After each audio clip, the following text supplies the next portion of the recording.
안 들어오십니까? 지난번에 활동론 안에 다 해서 입지론 하실 차례요?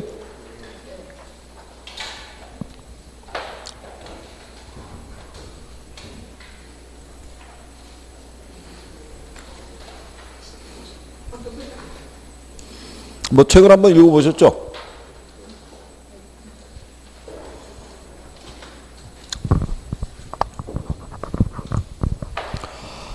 입지론 보시면 제일 먼저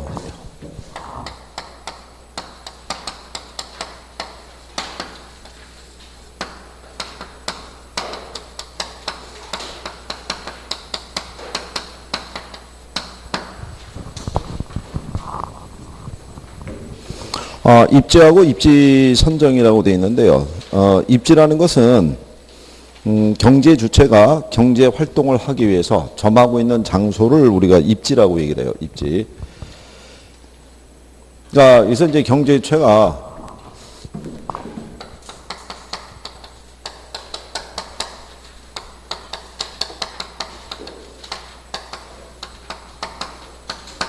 이 경제 활동을 하기 위해서 점하고 있는 위치 또는 장소, 그거를 입지라고 얘기를 해요. 그러니까 경제 활동이라는 게 생산 또는 소비를 얘기하니까 생산 또는 소비를 하기 위해서, 그렇죠? 점하고 있는 장소를 우리가 입지라고 얘기를 해요. 그러면 요 위치하고 생산과 소비를 하기 위한 요 위치, 장소를 찾아주는 것을 입지 선정이라고 그래요. 즉 우리가 장사하려고 그러면 목이 좋은 걸 찾아야겠죠. 네, 그런 논리가 입지 선정이라고 생각하시면 되는 거예요. 무슨 말인지 모르시겠어요? 오늘 왜 또 표정이 그런 거예요? 네? 이 사람들이 생산 또는 소비하기 위해서 생산하려고 그러면 공장이 있어야 될 거 아니에요. 그죠? 네, 그럼 소비를 하기 위해서는 유통 또는 소비하기 위한 장소 이런 게 필요할 거 아니에요. 그 주체들이 점하고 있는 장소를 우리가 입지라고 그러고, 이러한 장소를 그러면 생산하기에 적합한 장소가 있고 소비하기에 적합한 장소가 있을 거 아니에요. 그죠? 그 장소를 찾아주는 거를 뭐라 그런다? 그걸 입지 선정이라고 얘기한다는 거예요. 그렇죠. 우리가 장사하려고 그러면 목이 좋은 걸 찾아야 된다고 얘기하잖아요. 그 논리 자체를 입지 선정 이렇게 얘기하는 거예요. 그렇죠? 그러면 이 사람들이 원하는 입지 조건을 갖춘 토지를 찾아주는 것을 입지 선정이다. 이렇게 얘기를 하는 거죠. 그래서 이게 그 입지론 안에 가게 되면 협의의 입지론은 특정한 용도에 적합한 부지를, 위치를 찾아주는 것을 협의의 입지론이라고 얘기를 해요. 뭐를 찾아주는 거? 위치. 이렇게 찾아주는 거를 협의의 입지론. 또는 요 부지에 적합한 용도를 결정해 주는 것도 넓은 의미의 입지론이다 라고 얘기를 하는 거죠. 그러니까 원래는 내가 점하고 있는 장소에서 만약에 시설이나 설비를 증설을 해야겠는데 현재 위치에서는 그게 불가능하면 새로운 장소를 또 물색을 해야 될 거 아니에요. 그죠? 네, 그런 걸 찾는 것까지도 우리가 포함시킨다. 이렇게 생각하시면 되겠고요. 뒤에 가시면은 입지 선정의 뭐 중요성 이런 것들이 있어요. 입지가 왜 중요하냐면 부동산은 위치가 고정이 되어 있기 때문에 한번 장소를 정하면 그 장소가 마음에 안 든다고 그래서 쉽게 장소를 이전하기는 어렵다는 얘기고, 그리고 한번 정한 장소는 주변 환경에 영향을 많이 받기 때문에 그래서 이 위치를 선정하는 것이 참 중요하다라고 생각을 하시면 돼요. 내가 입지를 한 다음에 주변 상권이 침체기에 들어가게 되면 내가 목표로 했던 수익률이 안 나올 수도 있잖아요. 그렇다고 해서 새로운 장소를 찾아서 이전하는 거는 쉽다 어렵다? 어렵다고 생각하시면 되겠죠. 여기도 그렇잖아요. 이 학원의 입장에서 볼 때 여기 이 위치를 선정하고 들어왔는데 현재 여러분들이 보시다시피 인원에 대한 부분이, 그죠? 앉아있는 인원은 한 100여 명 되는데, 그렇죠? 실상 그보다 더 많아야 된다 그러면은 여기 입장에서는 이 장소를 만약에 이전하는 것도 결코 쉬운 건 아닌 거예요. 어쨌든 간에 그래서 입지 선정이라는 것이 이제 중요하다라고 보시면 되겠고요. 입지 조건에 대한 것이 주어져 있는데 그거는 뭐 참고하셔도 되겠고, 입지 단위하고 입지 인자라고 돼 있죠. 네, 이거는 공업 입지에서 나오는 거예요. 배부의 최소 비용 이론 있죠. 네? 지난번에 배부의 최소 비용 이론 한 거 기억하시나요? 배부의 최소 비용 이론 처음 들으시나요?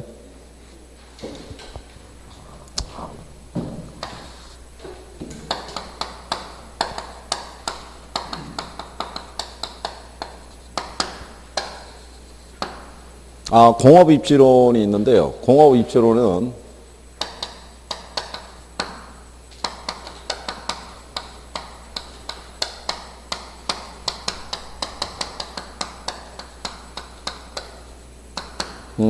알프레드 베버의 최소 비용 이론이 있고요. 어거스트 레쉬의 최대 수요 이론이라는 게 있어요. 간단하게 이제 개념을 설명해 드리면 얘는 제목이 뭐예요? 최소 비용. 기업의 이윤이라는 것은 총 수입에서 총 비용을 공제하면 이윤이 나오겠죠. 근데 만약에 수입이 요게 일정하다면 기업 입장에서 이윤을 늘릴 수 있는 방법은 얘를 줄이면 되겠죠. 그러니까 요 비용이 최소가 되는 지점을 이제 찾으라 이런 얘기고, 얘는 제목이 최대 수요 이론이죠. 그러면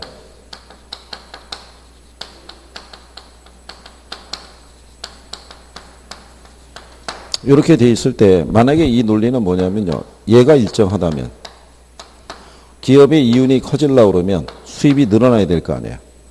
수입이 늘기 위해서는 곱하기 n개라는 거예요. 즉 상품의 판매 수량이 있죠. 판매 수량이 많아지면 수입이 커질 거 아니에요. 비용이 일정된 상태에서는 얘가 커지겠죠. 그 논리를 얘기하는 게 베버의 최대 수요 이론이에요. 그러면 얘는 뭐가 제일 많은 곳에 입지하라는 얘기예요. 수요가 많은 곳에. 뭐가 고정이 돼 있을 때? 비용이 고정이 돼 그 논리잖아요. 그죠? 그래서 그러면 베버의 최소 비용 이론에서 이 사람이 얘기한 건 뭐냐면 먼저 입지 단위하고요.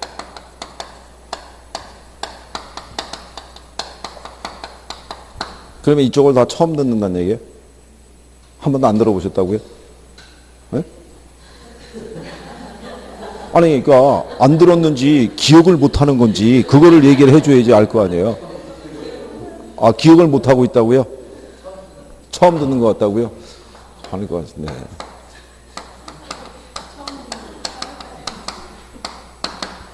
우리는 갑자기 기억이 섞일 수가 있어요. 그죠? 예? 처음 들었다, 기억이 안 난다, 둘 중에 하나인데, 입지단이라는 것은요,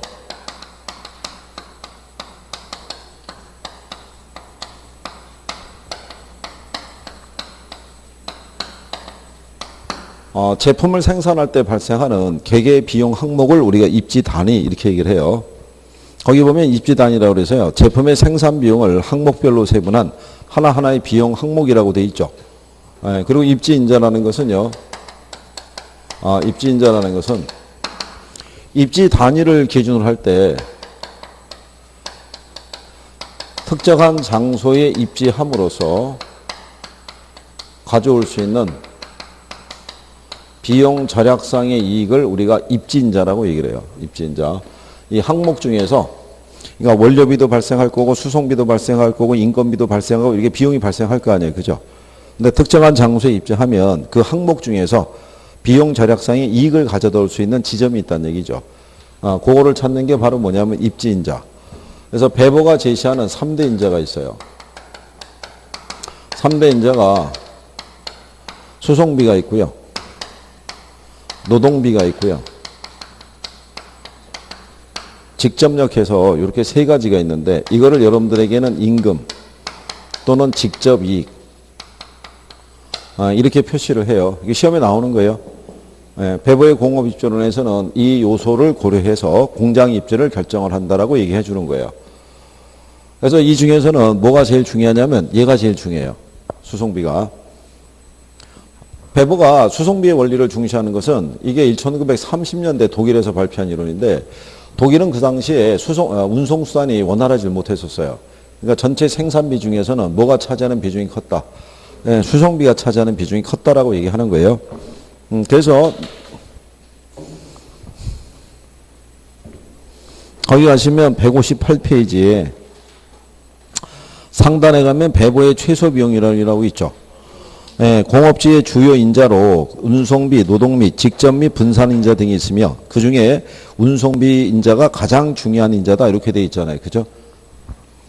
그리고 이제 다른 조건이 동일할 때 생산비를 최소화할 수 있는 것이 최적의 공장 입지가 돼서 운송비를 가장 강조해서 최적 공장 입지는 원료 수송비하고 제품 운송비가 최소인 지점이다. 이렇게 돼 있어요. 그죠? 그거는 요것만 얘기하는 거예요. 뭐만? 수송비만. 배번은 차례대로 조사해서 가장 전체적으로 생산비가 가장 최소인 지점에 입지하라고 얘기하는 거예요. 그럼 이 사람이 배부의 최소 비용이를 하기 위해서는 가정이 하나 있는데요. 운송비는 수송비 있죠.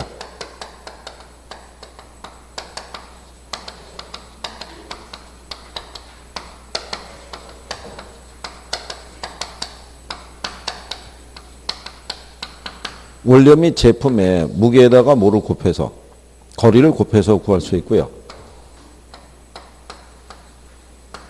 노동력은 매우 풍부한데 지역 간의 이동은 안 되고요. 지역 간의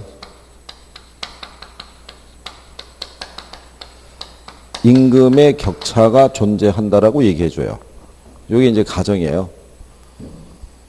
수송비는 원료 및 제품의 무게 곱하기 거래에서 결정이 되고요. 그 다음에 노동력은 풍부한데 지역 간의 이동은 안 된다는 거예요. 그리고 지역 간에 뭐가 존재하냐면 임금의 격차가 존재한다. 이런 표현인 거예요. 우리가 지난번에 이거 그림 그려서 기본적인 거 설명하고 입지 삼각형 그려서 설명해 주지 않았나요? 기억 안 나시나요?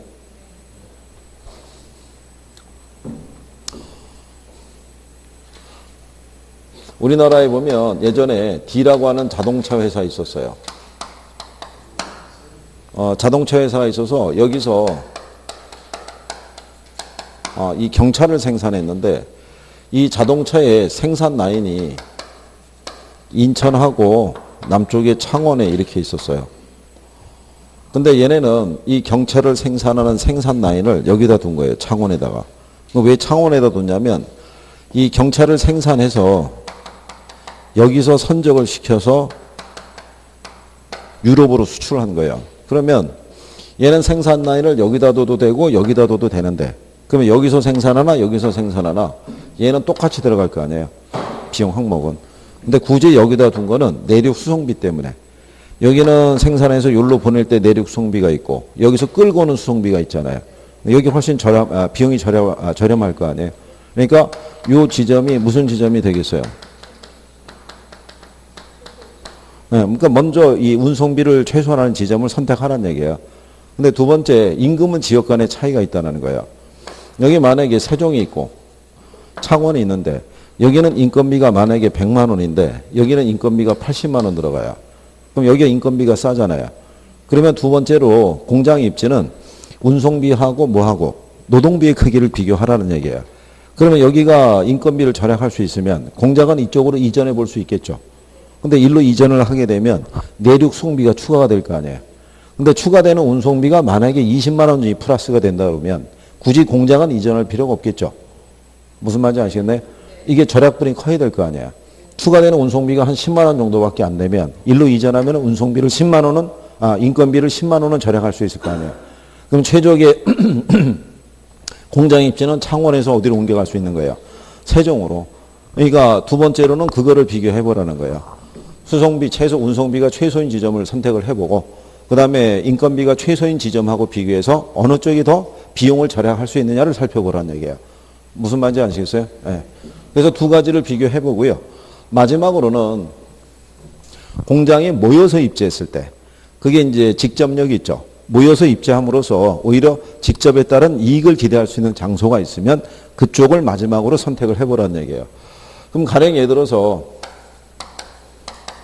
원유 아시죠? 이 원유를 원료로 사용하는 산업들이 있어요. 근데 문제는 이 원유를 원료로 사용하려고 그러면 그냥은 사용할 수가 없고요. 얘를 정제하는 시설이 필요해요. 그래서 얘를 정제를 한 다음에 원료로 사용하고 나면 여기에서 각종 뭐가 나오겠어요? 폐기물이 나와요. 찌꺼기가 나온다고요. 그러면 얘네를 뭘 하는 시설이 또 필요해요. 처리하는 시설이 또 필요해요. 이거를 기업 혼자서 이 시설을 다 설치하고 생산을 하면 생산비 부담이 너무 커질 거 아니에요. 그러면 이 원유를 원료로 사용하는 여러 개의 산업이 있을 거 아니에요. 그럼 예를 들어서 정유 산업도 있을 수가 있고 또는 무슨 제철 이런 산업들이 있을 수 있잖아요. 그죠? 그럼 얘네들이 한 장소에 모여서 입지함으로써 비용 절감 효과를 가져올 수 있어요, 없어요? 있을 거 아니에요. 마지막으로 그거를 고려해보라는 얘기예요. 그래서 전체적으로 고려해서 얘네 둘은 뭐가 되는 지점? 최소. 그렇죠? 얘는 가장 이익이 어떻게 돼요?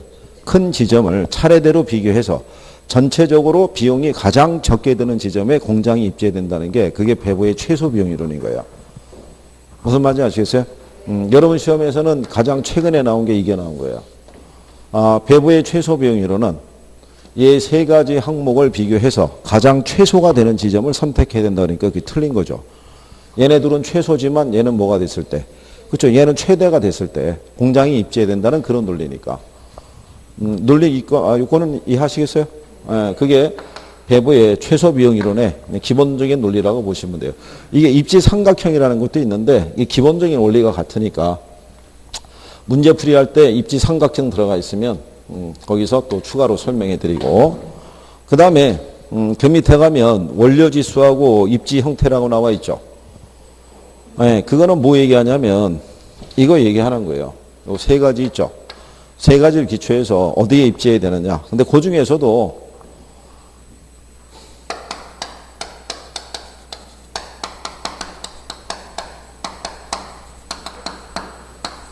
자, 공장이 어디에 입지했을 때 이 수송비를 절약할 수 있냐는 것도 있죠. 그 다음에 노동비, 그 다음에 뭐가 있겠어요? 직접력. 세 가지 정도를 기초로 얘기할 때요.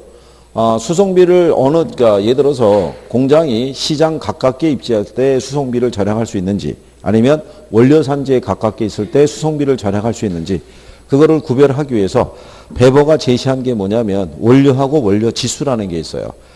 거기 보시면은 원료 지수라고 나와 있죠. 중간에. 이게 순서가 좀 그렇게 돼 있으니까 이해를 좀 하시고. 원료는요. 보편 원료라는 게 있고요. 편제 원료라는 게 있어요. 그러면 보편 원료는 시장 어디에서나 쉽게 구할 수 있는 물이나 공기 등과 같은 것이 보편 원료고 편제 원료는 특정한 지역에만 매장되어 있는 예를 들어서 뭐 석회석이라든가 석탄 뭐 이런 것 등을 얘기를 해요. 그리고 원료 지수는 제품 1톤을 생산하기 위해서 투입되는 편제 원료의 중량의 크기로 측정하는 거예요. 그래서 얘는 제품의 중량분의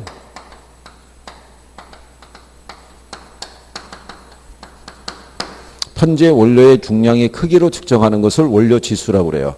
그러니까 원료 지수는 이 제품 1톤을 만들기 위해서 투입되는 원료의 크기를 가지고 측정하는 건데 얘가 1이 될 수도 있고요. 1보다 클 수도 있고 1보다 작을 수도 있다는 얘기예요.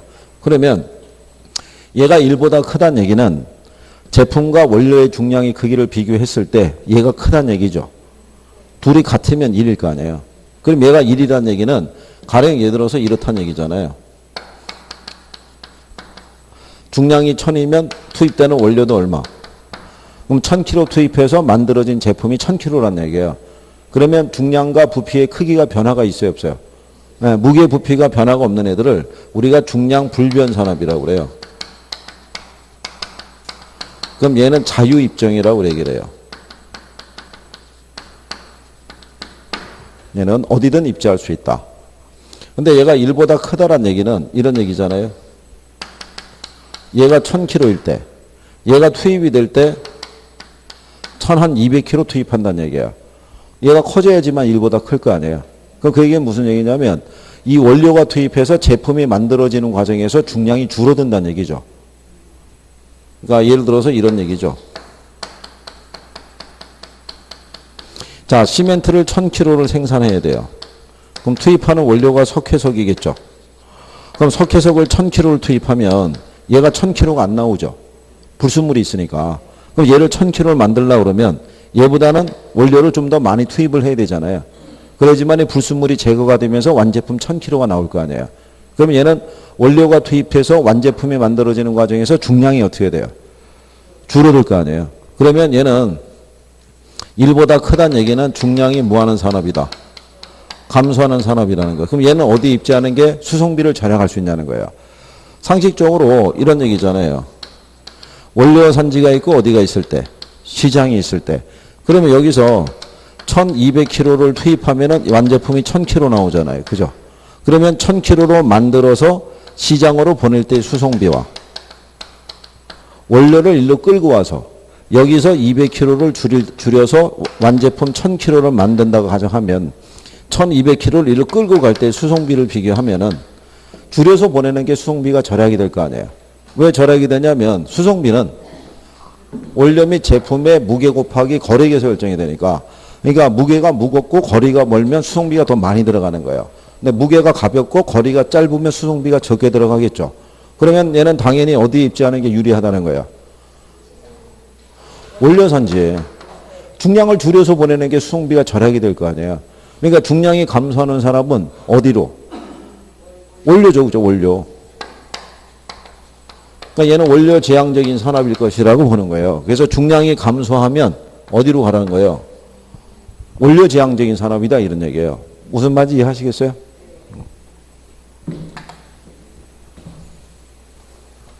요거를 이해를 해야 돼요. 예?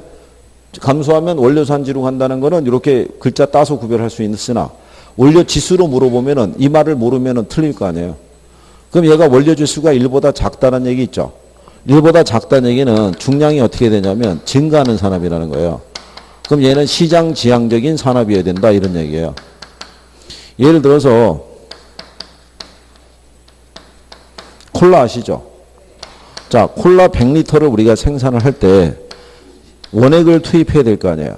근데 100리터 생산할 때 원액을 100리터를 집어넣으면 이건 콜라가 아니죠. 못 마실 거 아니에요. 그렇잖아요. 그러면 원액은 한 얼마 넣겠어요?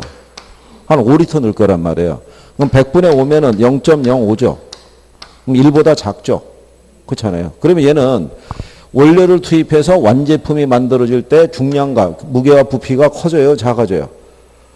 얘는 지금 커지잖아요. 5리터 넣어가지고 얘 완제품 만들려고 그러면 물이 95리터가 들어가야 될 거 아니에요. 무슨 말인지 아시겠나요? 그러면 얘가 원료가 있고 얘가 어디가 있으면 시장이 있으면 여기서 원료를 5리터잖아요. 그럼 여기다가 물 95리터를 추가해서 100리터를 만들어서 시장으로 보낼 때 운송비와 5리터만 시장으로 보내서 시장에서 95리터를 추가해서 여기서 100리터 만들 때 운송비를 비교하면은 5리터의 수송비가 비싸요? 100리터의 수송비가 비싸요? 예? 아니, 5리터 얘가 비싸잖아요. 그러니까 당연히 5리터를 일로 끌고 가서 여기서 완제품을 만드는 게 낫겠죠. 그러니까 이렇게 중량이 증가한 애들은 어디로 가라는 얘기예요? 시장으로. 그래야지 운송비를 절약할 수 있을 거 아니에요. 무슨 말인지 하시겠어요? 그러니까 얘가 증가하는 산업은 어디로 가라는 거예요? 시장으로. 무슨 말인지 아시겠죠? 네, 그래서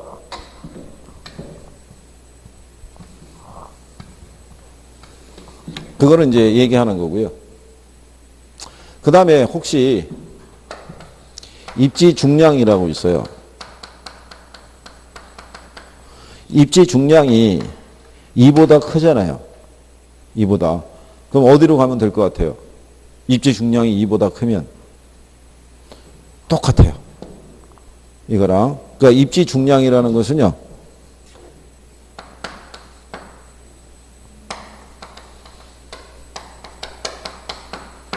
원료지수 플러스 1로 표현이 되는데 원료지수가 이거잖아요. 그러니까 제품의 중량분의 원료의 중량이죠. 이게 제품의 중량분의 제품의 중량이에요. 그러니까 약분하면 1이 나올 거 아니에요. 그러니까 식을 바꾸면 원료지수 플러스 어떻게 되는 거예요? 1이 되는 거니까 그냥 똑같은 거예요. 여기다가 뭐만 더하면 돼요? 1만 더한 것이 입지 중량이라는 거예요.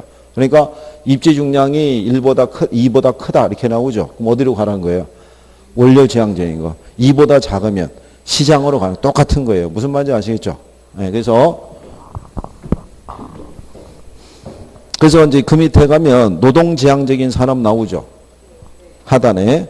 그러니까 노동비를 그러면은 인건비를 가장 많이 쓰는데 인건비가 가장 저렴한 지역에 입지해야 될 거 아니에요. 그러니까 우리나라는 전통적으로 영남 내륙 지방이 인구 밀도가 높았잖아요. 그러니까 그쪽에 섬유산업이라든가 부산의 신발산업 이런 것들이 발달하게 된 이유가 이제 거기 있다 이렇게 보시면 돼 있고, 옆에 가시면은 상단에 직접 지향적인 산업이 있죠. 그러니까 모이는 것이 유리하다는 얘기잖아요. 그죠? 직접 지향적인 산업이란 수송비의 비중이 적고 기술 연관성이 높은 산업들이 원료 공급지나 소비 시장에 입지함으로써 비용 절감의 혜택을 가져올 수 있기 때문에 직접 하려는 경향을 나타내는 산업. 그래서 석유 화학 산업, 무슨 산업, 자동차 공업들이 이제 여기에 해당이 된다라고 그래요. 자유 입지형은 어디에나 그 수송비의 영향을 받지 않기 때문에 자유로 입지할 수 있다고 얘기하고요. 그다음에 이제 중간 지점 지향적인 산업이 있죠. 그게 적환 지점이라고 얘기를 해요. 그러니까 적환 지점이라는 건 뭐 얘기하냐면 적자가 쌓을 적자고요. 환자가 바꿀 환자예요. 바꿔서 쌓는다는 얘기는 운송수단이 바뀌는 지점을 얘기를 해요. 아까 우리가 원유 얘기했었죠. 원유. 원료로 아까 원유 얘기했었잖아요. 원유는 무게하고 부피가 크고 무겁기 때문에 얘는 주로 선박으로 수송을 해요. 그럼 얘가 선박으로 와서 어디 입항하냐면 부산에 입항을 할 거 아니에요. 그럼 우리나라는 내륙에 수로가 없잖아요. 그럼 부산에 이게 선박이 들어오면 여기서 운송수단이 바뀌겠죠. 철도로. 근데 만약에 이게 철도로 들어가가지고 내륙 안쪽에 공장이 있으면 추가되는 운송비의 부담이 너무 클 거 아니에요. 그죠? 그러니까 여러분들 아시다시피 원유를 주 원료로 사용하는 석유화학산업이나 제철산업들이 울산이나 포항 등지에 있는 거예요. 그러면 부산에서 운송수단이 바뀌더라도 내륙송비의 부담이 크지 않겠죠. 무슨 말인지 아시겠나요? 그런 산업들을 우리가 중간 지향적인 산업이라고 얘기를 해요. 그러니까 걔네들은 어디에 주로 입지한다는 거예요? 적환 지점에 입지한다는 거예요. 무슨 말인지 이해하시겠어요? 네, 그런 내용이에요. 거기 하면 이제 편제 원료하고 무슨 원료가 있다. 보편 원료. 그래서 좀 아까 이제 설명한 내용이죠. 네, 이제 그거 정리하신 거고. 그 다음에 그 밑에 가면 레슈의 최대 수요 이론이라고 있죠. 근데 요거는 이제 무슨 말인지 아시겠어요? 배보의 최소 비용 이론? 어? 이거 처음 들으면 또 한 번 들으면 바로 다 이해는 안 되지만 한두 번 들으면 얘도 원리가 간단하기 때문에 뭐 어렵게 내거나 그런 건 없어요. 그러니까 얘는 결국은 뭐가 포인트가 그러니까 수용비를 중점으로 하잖아요. 그죠? 근데 3대 인자가 이렇게 세 가지 있다는 거 기억하시고 이 중에서 가장 중시한 게 뭐였다? 수송비. 그래서 전체적인 비교해서 다 절약하는 것을 얘기하는 게 아니라 얘네 둘의 요건은 최소가 되는 지점이고 얘는 최대가 되는 지점이 있죠. 그 전체적인 거를 다 고려해서 총 생산비가 가장 최소가 되는 지점에 공장이 입지된다는 게 배보의 무슨 이론? 최소 비용 이론이라고 보시면 돼요. 그리고 여기 나온 것처럼 수송비를 기준으로 할 때 제품의 중량이 증가하는 산업은 어디에 입지하는 것이? 증가하는 애들은 어디로? 시장정. 그 다음에 감소한 애들은 원료 제한적인 것을 선택하는 것이 뭐를 절약할 수 있다는 거예요. 수송비를 절약할 수 있다라고 제시해 주는 거예요. 그 정도까지만이라도 이해를 해 주시면 돼요. 무슨 말인지 아시겠나요? 그리고 레슈의 최대 수요율은요, 거기 나온 것처럼 배보의 입지론이 생산비에만 치우쳐 있음을 비판하고 시장 확대 가능성이 가장 풍부한 것이 이윤을 우리가 극대화시키는 최적 지점이 된다라고 주장했죠. 그래서 이제 그 밑에 가면 수요 곡선하고 수요 원추형이라고 나와 있어요. 그죠? 그럼 이건 지워도 되겠죠? 느껴지면 안 지워도 이쪽에다 하면 되겠죠?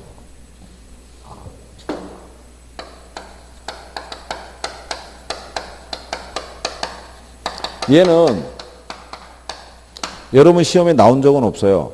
레슈의 최대 수요이론에서. 그러니까 지문으로도 등장한 적은 없어요. 그러니까 만약에 나오면은 뭐밖에 나온 적이 없다. 배보의 논리밖에는 나온 적이 없어요. 왜냐하면 얘가 최초로 이 규명한 사람이 배보니까. 그러면 레슈의 최대 수요이론은요.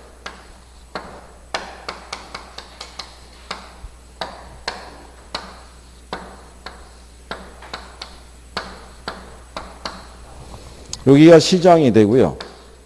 O에서 P가 제품의 판매 가격을 얘기하고요. PQ 있죠? 여기에 여기 가격과 수요량이잖아요. 가격과 수요량이 바로 뭘 얘기하겠어요? 수입을 얘기하겠죠. 판매 수입을. 그 다음에 P하고 T 있죠. 얘는 판매 가격에다가 수송비가 플러스 된 걸 얘기를 해요. 그럼 만약에 공장이 시장에 입지하죠. 시장에 입지하게 되면 제품의 판매 가격에 수송비가 반영이 된다, 안 된다? 안 될 거 아니에요. 시장이 있으니까. 그러면 여기서가 제품의 판매 가격이 제일 싸다고요. 그러면 판매량이 제일 많아진다는 얘기예요. 근데 만약에 시장에서 공장이 좀 멀리 떨어지게 되면 판매 가격에 뭐가 플러스가 되는 거예요? 수송비가 플러스가 된다는 얘기는 판매 가격이 비싸질 거 아니에요. 그러면 그만큼 판매량이 어떻게 돼요? 줄어들 거 아니에요. 이렇게. 그럼 멀어지면 멀어질수록 뭐가 계속 추가되는 거예요? 수송비가 계속 추가가 되면 판매량이 계속 떨어질 거 아니에요. 그러면 기업의 수입도 줄어들 거 아니에요. 그럼 기업의 수입이 가장 높은 지점은 어디가 되겠어요? 수송비의 부담이 가장 최소가 되는 지점. 시장 가깝게 입지했을 때가 수요가 제일 많을 거 아니에요. 거기에 공장이 입지된다고 주장하는 거예요. 그래서 제목이 최대 수요 이론이잖아요. 무슨 말인지 아시겠나요? 그럴 때 이제 얘를 돌리면 이게 원총이 나온다는 거예요. 이렇게. 요게 재화의 도달거리라고 그래요. 그러니까 이 공장에서 제품을 생산해서 판매할 수 있는 최대한의 공간범위 있죠. 그거를 표시하는 거예요. 그러니까 이 수요 원총이나 이런 거는 뭐 나온 적이 없어요. 그러니까 배버의 이론과는 달리 배버는 비용을 최소화하는, 즉 공급자 입장에서의 어떤 이제 지점을 선택했다면 얘는 뭐가 많은 쪽에, 수요가 많은 쪽을 중시했다는 것만 인식을 하시면 돼요. 그 제목대로 가는 거죠. 얘는 무슨 이론이고? 최소 비용. 얘는 최대 수요 이론인 거예요. 그래서 공업 입지로는 비용을 극소화하는 원리 있죠. 여기에서 뭐를 극대화하는 거? 이윤을 극대화하는 원리로 발전되어 왔다라고도 얘기해 주는 거예요. 이렇게. 최초가 이거였으니까. 뭐를 가장 최소화할 수 있는 지점. 비용을 최소화할 수 있는 지점에서 공장이 입지해야 된다는 논리서부터 그게 아니라 뭐가 많은 쪽, 수요가 많은 쪽에서 공장이 입지해야지 이윤이 커질 것이다 이거예요. 거기에 입지해야 된다고 주장하는 두 개의 논리가 대표적이다 이거예요. 근데 시험상에서는 뭐만 나왔다? 배버만 나왔다라고 인식하시면 돼요. 그래서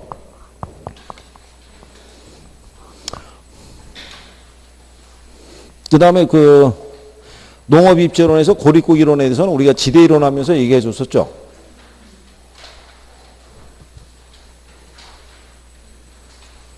지금 저기 오늘 갑자기 이렇게 표정을 보니까 기억나는 게 하나도 없다라는 표정인 거예요. 어?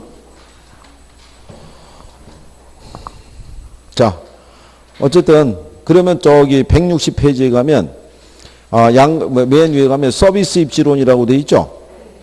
그럼 크리스탈라의 중심지론도 처음 듣는다고요? 안만 봐도 그건 아닌 것 같은데.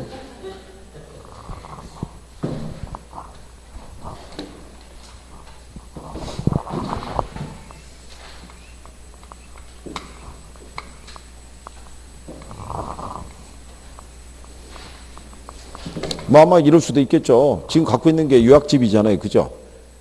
기본서상에서 어딘가 우리가 했더라도 책이 바뀌었으니까 기억을 못 한다는 얘기죠. 그렇잖아요. 근데 요즘은 다들 그런 거 얘기하세요. 자꾸 이제 기억이 들어서 알 것도 같았었는데 또 며칠 지나면 다 까먹고 또 알 것도 같은데 또 며칠 지나면 또 까먹고 그래가지고 이게 다 하는 게 좀 무리가 아닌가. 그래서 이제 범위를 좀 줄여서 한 2과목만 하는 게 좀 편하지 않겠느냐. 뭐 이런 식으로 상담하러 온 사람들이 가끔씩 있어요.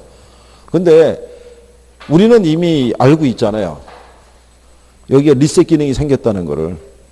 그러니까 그건 똑같은 거예요, 누구나. 그러니까 잊어먹는 거는 겁낼 필요가 없어요. 그렇게 잊어먹다가도 어느 순간이 되면 걔가 조금씩 기억이 나요. 처음에는 하나도 기억이 안 났다가 조금 지나서 조금 생각해보면 어디선가 들어보기는 한 것 같아. 이렇게 갔던 게 이제 조금씩 늘어나기 시작하면서 이제 남기 시작하는 거예요. 그러니까 너무 그런 부분에서 스트레스 받지 마시고 지금은 잊어먹더라도 자꾸 한 번 더 보거나 잘 이해가 안 되는 용어에 대해서 자꾸 공부해서 그거를 극복하려고 애를 쓰셔야 돼요. 학계로는 용어만 이해하면은 어쨌든 간에 점수 나와요. 용어를 기준으로 문제 내주니까. 그러니까 어차피 뭐 여기까지 왔는데 뭐 어떻게 하시겠어요? 그죠? 자, 이게 거기 서비스 입지론이라고 돼 있죠? 크리스탈의 중심지론은 상업 입지론의 대표적인 이론이에요. 크리스탈 중심지론이.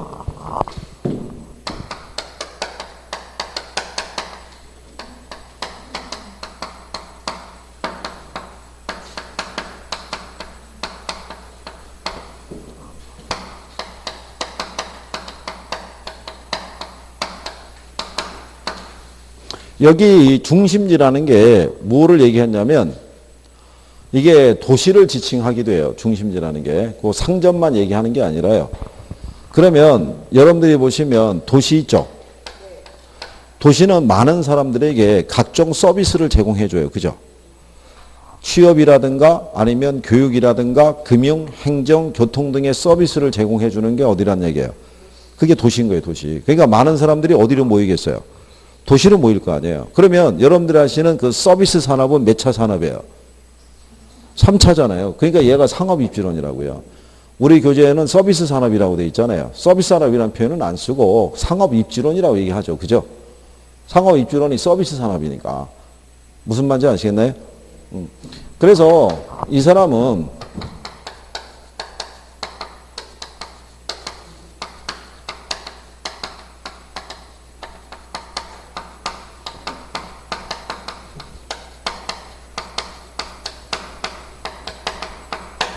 재화의 도달거리와 최소 요구치의 관계를 기초로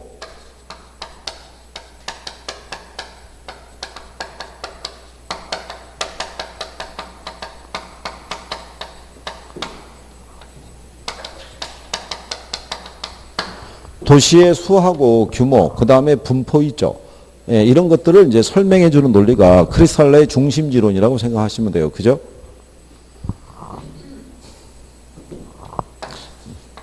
자, 만약에 예를 들어서요.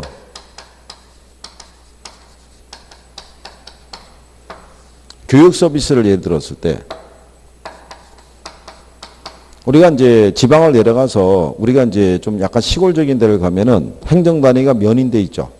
예, 면을 가게 되면 여기는 초등학교까지의 교육 서비스는 제공이 돼요. 근데 그 이상의 교육 서비스는 제공이 안 돼요. 그럼 이거보다 좀 더 상위 레벨의 교육 서비스를 받으려고 그러면 군 단위까지는 나가야 돼요. 그러면 중등교육하고 여기는 초등교육 이런 서비스가 제공이 돼요. 근데 여기서도 그 이상의 상급 학교에 대한 서비스를 제공받으려고 그러면 이 지역에서는 불가능해요. 그러면 좀 더 넓은 도청 소재지가 있는 어디까지? 여기까지 가면 대학과 중등과 그 다음에 초등교육까지가 다 이루어지는 지역이 있어요. 그러면 이렇게 얘는 보면은 크고 다양한 서비스를 제공하잖아요. 그럼 이런 서비스를 제공하는 도시는 공간상에 분포하는 숫자가 많다 적다? 에? 적을 거 아니에요. 그렇잖아요. 우리가 서울과 같은 그런 도시의 규모를 갖고 있는 것은 공간상에 찾기가 쉽지 않죠. 무슨 말인지 아시겠나요?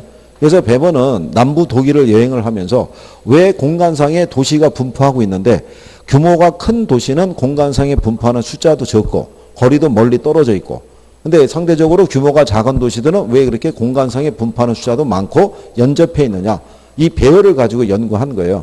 그래서 발표한 논문 제목 이름이 중심지론이라고 보시면 되는 거예요. 이게 틀리다는 얘기죠. 그러면 이 차이는 뭐에 따라서 차이가 있다는 거예요. 재화의 도달거리하고 최소 요구치의 관계를 가지고 설명한 거예요. 그러면 요 최소 요구치라는 게 뭐 얘기하냐면 거기 여러분들의 그 교재에 보게 되면 최소 요구치라고 돼 있죠. 중심지 기능이 유지되기 위해서 필요한 최소한의 고객수 또는 상권의 범위라고 돼 있죠.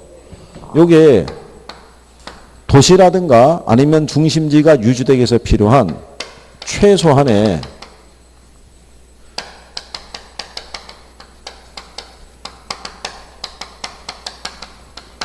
최소한의 인구수 또는 뭘 얘기하겠어요? 고객수를 얘기하는 거예요. 이게 최소 요구치라는 게. 자, 여러분들이 보시면 도시가 이렇게 크고 다양한 서비스를 제공하려고 그러면 일단 뭐가 있어야 돼요? 인구가 있어야 돼, 인구가. 인구가 없으면 이 서비스를 제공할 수가 없는 거예요. 지방 도시에 보면은요, 새롭게 입학하는 그 학생이 없어서 학교가 폐교됐다는 얘기 들어보셨죠? 그렇잖아요. 그러면 거기는 왜 그러냐면 인구가 적은 거예요. 인구가 적다 보니까 새롭게 출생아들, 신생아들이 없을 거 아니에요. 그럼 얘들이 성장해서 자연스럽게 초등학교로 진학을 해야 되는데 입학하는 애가 없으니까 초등학교 서비스 기능이 없어지는 거 아니에요. 그러면 상대적으로 모두 또 없어질 수밖에 없어요. 중등학교 이런 것도 없어질 수밖에 없는 거예요. 그러니까 도시가 기능을 유지하기 위해서는 최소한의 뭐가 있어야 되는 거예요. 인구가 존재해야 되는 거예요. 인구가. 여기 세종시 인구 한 얼마나 돼요? 여기?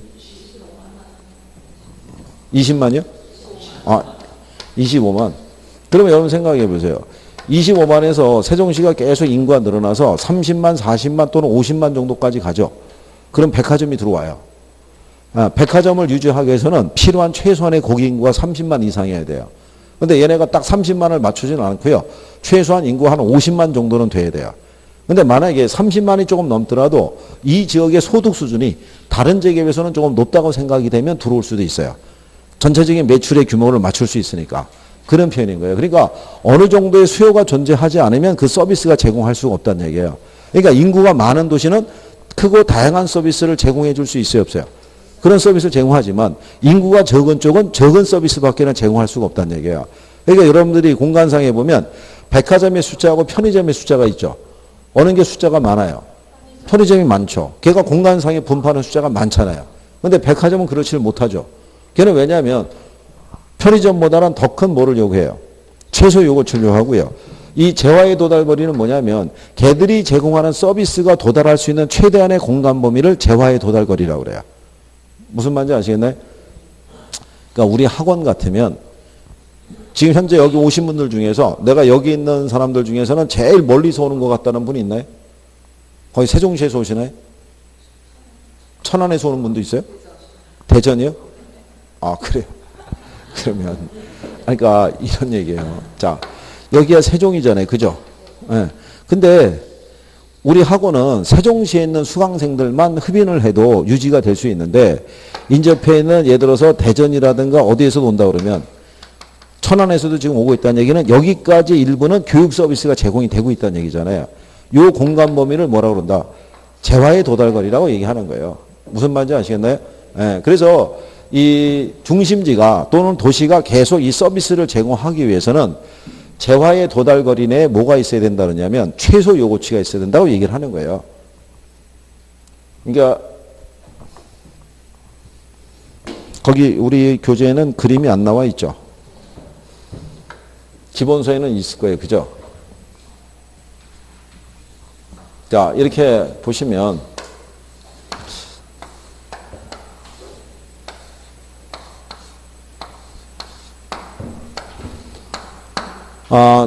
여기 이렇게 구성이 되어 있고요.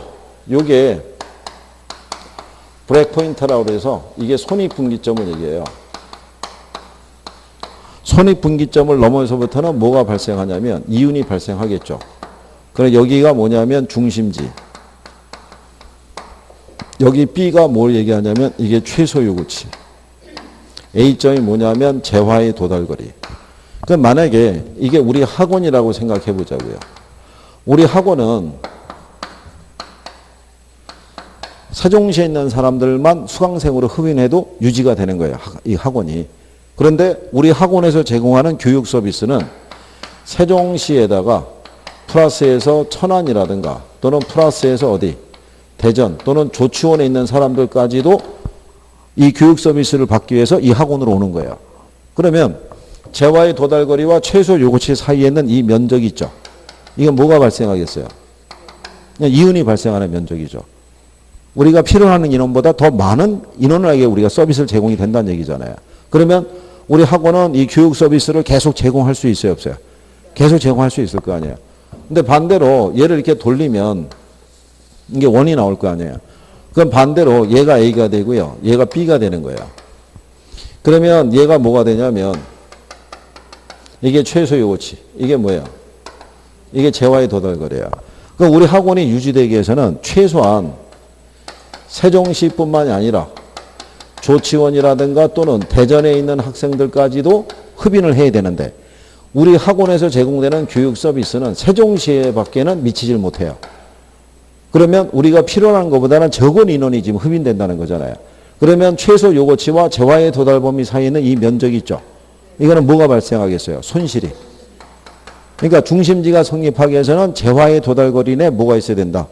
최소 요거치가 있어야지만 중심지가 성립한다는 논리예요. 무슨 말인지 아시겠어요? 그래서 기본서에 가면 원이 이렇게 돼 있으면 이렇게 될 거예요. 이 안에 있는 게 뭐? 바깥에 있는 게 뭐겠어요? 그러니까 재화의 도달 거리 내에 뭐가 있으면 최소 요거치가 있으면 중심지가 성립하는 거고, 반대 경우가 되면 중심지가 성립할 수가 없겠죠. 이 바깥이 최소고 이 안이 뭐가 되면 이게 재화의 도달 거리가 되면, 그래서 얘는 중심지가 성립하고 중심지가 성립할 수 없다라고 해놨을 거라고요. 이게 원형이니까 그대로 옮겨온 거예요. 무슨 말인지 아시겠어요? 그래서 그거 얘기해 주는 거예요. 그래서 거기 가면 중심지 성립 조건이 있죠. 미음에. 예, 거기 보면 재화의 도달 범위와 최소 요구치 있죠. 거기 등호가 이렇게 돼 있잖아요. 그러니까 재화의 도달 범위하고 최소 요구치가 있을 때 얘가 얘보다 커야 된다는 게 아니라 재화의 도달 범위 내에 뭐가 있어야 된다. 최소 요구치가 존재해야 된다는 것을 얘기해 주고 있는 거예요. 무슨 말인지 이해하시겠어요? 그게 바뀌면 틀리겠죠. 네, 그런 정도. 그리고 이 중심지의 계층성 있죠. 얘는 저차 중심지에서 고차 중심지로 갈수록 피라미드 형태를 이룬다고 보시면 돼요. 그죠?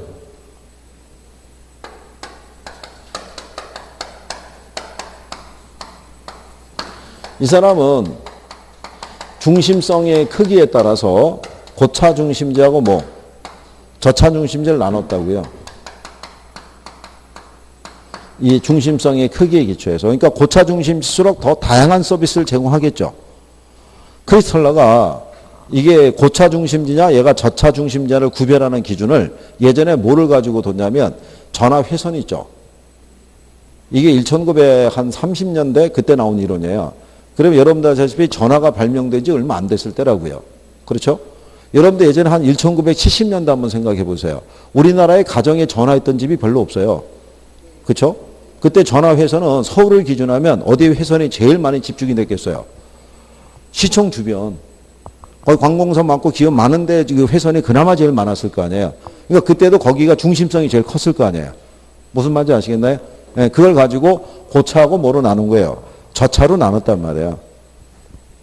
무슨 말인지 아시겠죠? 그럴 때 저차에서 고차로 갈수록 계층은 이렇게 피라미드 형태를 이룬다고 얘기하는 거죠. 예를 들어서 동사무소 있죠. 구청이 있죠. 시청이 있잖아요. 그럼 서울시 같은 경우도 시청은 몇 개 있겠어요? 하나 있겠죠, 하나. 구는 13개가 있을 거고, 동사무소는 무진장 많이 있을 거 아니에요. 근데 제공되는 행정 서비스의 기능이 틀리죠. 동사무소에서 할 수 있는 역할이 있고, 여기서 못하는 역할은 어디서 해주는 거예요? 구청에서. 동사무소나 구청에서 해주지 못하는 행정 서비스는 어디서 제공해 주는 거예요? 시청에서 제공해 주죠. 그렇잖아요. 그러니까 이런 식의 피라미드 형태를 이룬다라고 얘기하는 거예요. 그리고 교통이 발달하고요. 그 다음에 경제 규모가 커지면 커질수록 중심지 간의 간격은 짧아지는 거예요. 무슨 말인지 아시겠나요? 그리고 자동차 교통이 발달하면요. 인근의 저차 중심지는 쇠퇴하고요. 고차 중심지가 성장하는 구조를 나타내요. 그러니까 여러분들이 아시다시피 주거지역 인근에 마트가 있으면 단지 내 상가가 죽어요. 단지 내 상가에서 소비하는 양이 많지는 않는 거예요. 그냥 딱 떨어진 것만 거기서 사지. 일주치 식량은 딱 어디서 사요? 마트에 가서 사는 거예요, 마트가. 그러니까 마트는 가보면은 매장 면적보다도 주차 면적이 더 넓어요. 거기를 흡인을 해야 되니까. 그건 걔네 특성이라고 생각하시면 되는 거예요. 무슨 말인지 아시겠죠? 그런 내용으로 정리하신 거고요. 그 다음에 그 밑에 가면 레일리의 소매인력 법칙. 그래서 이거 우리 그때 계산하는 거 해보지 않았나요? 다 했었잖아요, 이거.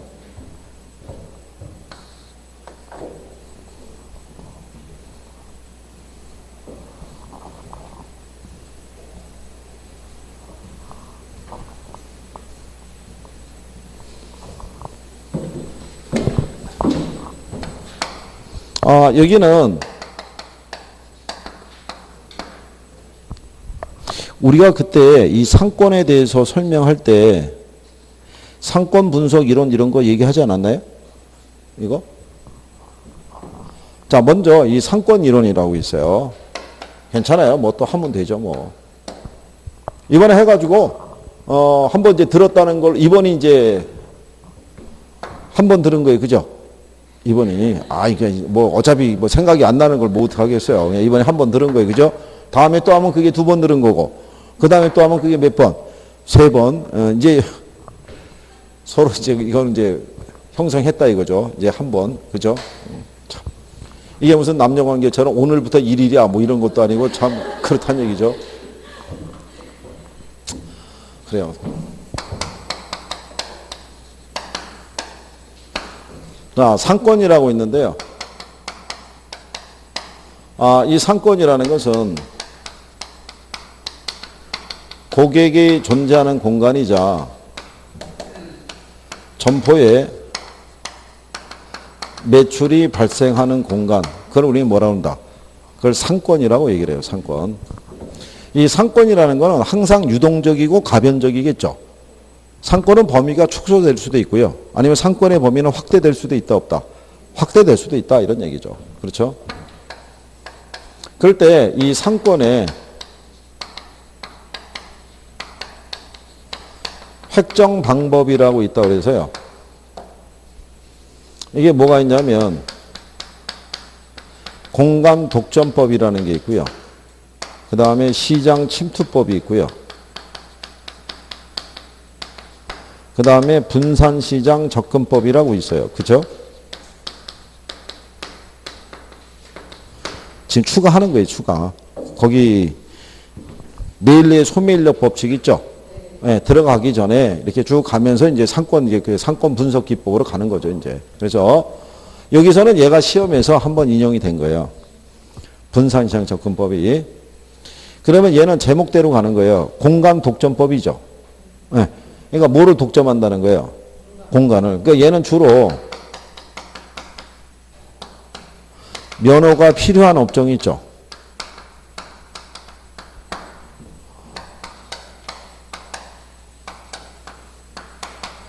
그러니까 우체국이나 뭐 주류 판매점 뭐 이런 거 얘기를 해요. 이거를 우리가 이제 이렇게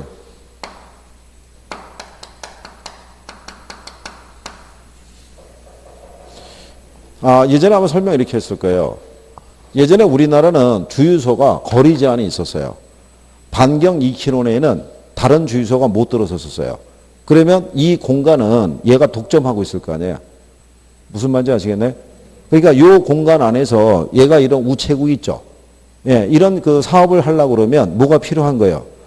면허가 없는 애들은 여기서 우체국 사업을 할 수 있다, 없다? 없을 거 아니에요. 그러니까 면허를 받은 애만 이 공간을 지배할 거 아니에요. 그렇게 해서 상권을 구획하는 방법이 무슨 법? 공간 독점법이라고 얘기하는 거예요. 무슨 말인지 아시겠나요? 그러니까 제목대로 설명하는 거예요. 그 다음에 이건 시장 침투법이라고 돼 있죠. 그러니까 대부분의 상권을 분석할 때는 이 방법을 많이 쓰는데 시장 침투법은요. 이거는 상권의 중첩을 인정을 하는 거예요. 그래서 주로 이 백화점이라든가 대형 슈퍼마켓 있죠. 이런 데 주로 쓰는 걸 시장 침투법이라고 그래요.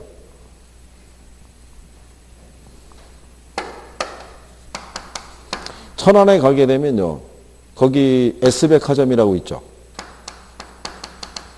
천안에 가면 S백화점이 하나 있을 거예요. S백화점이 있는데 현재 주변에 아산에는 아마 G라고 하는 백화점이 하나 있을 것이고 이쪽에 서상 단기 쪽으로는 백화점이 없어요. 그 인구 규모가 작기 때문에 마트는 있어도 백화점이 없는 거예요. 근데 만약에 이쪽에 서산이나 당진 쪽에 L이라는 백화점이 들어가죠. 그러면 이 백화점들은요. 하루 매출이 평균적으로 한 6, 7억 정도에 해당이 되기 때문에 고객 인구가 30만 이상은 돼야 돼요. 그러면 얘네가 생각하는 상권의 범위와 얘네가 생각하는 상권의 범위가 이렇게 겹칠 수 있어요, 없어요? 겹칠 수 있다는 얘기죠. 이렇게 해서 구획을 정하는 게 무슨 법? 시장 침투법이라는 거예요. 그러니까 이거는 상권의 경계가 무 자르듯이 딱 못 잘라진다는 얘기예요. 양쪽 다 상권의 범위가 크기 때문에 그렇다는 거예요. 겹치는 지역이 있다, 없다? 네, 겹치는 지역이 있다라고 생각하시면 되는 거예요. 그렇게 해서 상권을 구획하는 방법을 무슨 법? 시장 침투법이라고 얘기를 해요. 그죠? 그 다음에 분산시장 접근법이라는 것은요. 이거는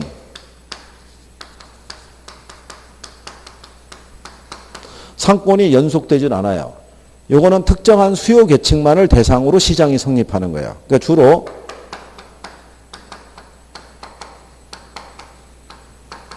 고급 가구점 이런 것도 있죠. 강남이라는 곳에 가면은 논현동이라고 있어요. 거기면 그 가구거리가 있어요. 그렇죠? 그러면 논현동에 있는 가구거리는 주로 뭐를 취급하냐면 수익 가구 취급해요. 그러면 예를 들어서 침대 하나에 수천만 원 이렇게 될 수 있어요, 없어요?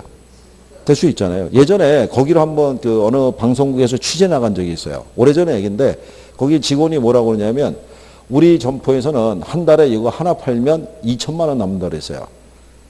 침대 하나 팔면. 그럼 도대체 가격이 얼마인지는 모르겠으나 걔가 얘기한 게 그 얘기였었어요.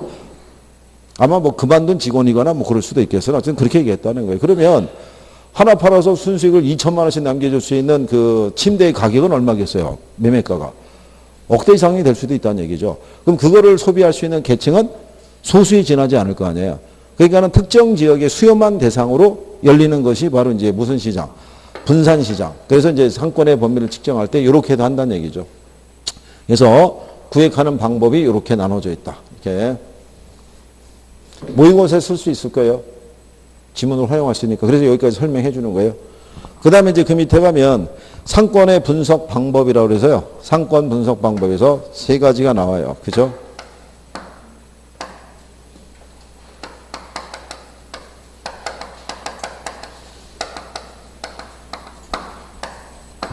그래서 등장하는 게 레일리에 대한 소매인력 법칙이라는 것이 있고요. 컨버스의 분기점 모형, 그 다음에 허프의 무슨 모형이 있다? 확률 모형이라고 되어 있어요. 그래서 레일리에 대한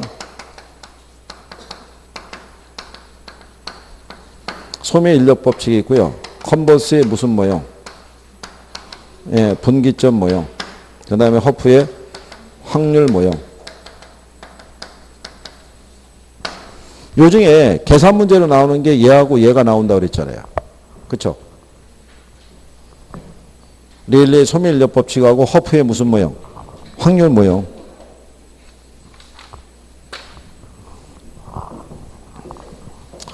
얘가 26회하고 27회 때 얘가 출제한 거고요. 얘가 25회 때 나왔어요. 그리고 얘가 24회 때 나왔어요. 그리고 얘가 23회 때 나왔어요. 그러니까 23, 24, 25, 26, 27 이렇게 나온 거예요. 계산 문제가. 그러니까 여기까지는 번갈아 가면서 나와가지고 당연히 이번에는 얘 순서가 아니겠냐고 작년에 유출했었는데 작년에 얘가 한 번 더 나온 거예요. 얘가. 그러면 이제 올해는 당연히 얘가 되겠지라고 생각했는데 얘가 한 번 더 나올 수도 있는 거예요. 그게 출제자들의 고민인 거예요. 왜 고민이냐면 다 쉬운 거예요. 이게 처음에는 먹혔는데 다 쉽다 보니까 이제는 그거로라도 의표를 찌르자 뭐 이렇게 나오고 있는 거예요. 그러니까 계산 논리는 간단하니까 우리가 구별할 수 있는 거죠. 그죠? 지난번에 이거 해보긴 다 해봤잖아요. 표정을 보니까 쉬었다 합시다 이런 표정이군요. 그래요. 그럼 쉬었다가 레일리의 소매인력 법칙도 하죠.